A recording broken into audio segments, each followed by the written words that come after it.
1000-এর কাছাকাছি এবং তার থেকে সামান্য বেশি কোনো সংখ্যার বর্গ করার সহজ নিয়ম আছে। কমটা তো আগে বলেছি, বেশিরটাও বলে দিচ্ছি। একই রকমই পুরো সিমিলার টু 100-র থেকে বেশি বা 100-র থেকে কম বা 1000-এর থেকে কম, তার মতোই সিমিলারই হচ্ছে এই 1000-এর থেকে বেশি।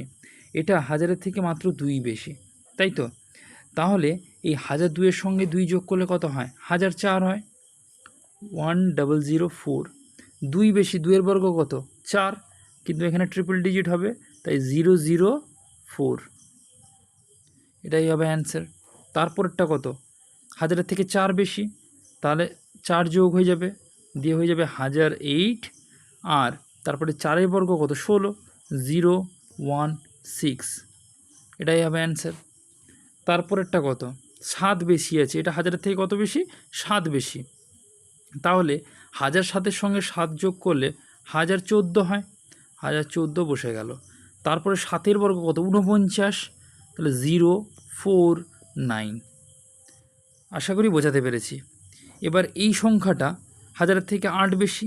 এবার একই রকম রুল প্রয়োগ করে কত হবে তোমরা বের করার চেষ্টা করো, ঠিক আছে? আশা করি বোঝাতে পেরেছি।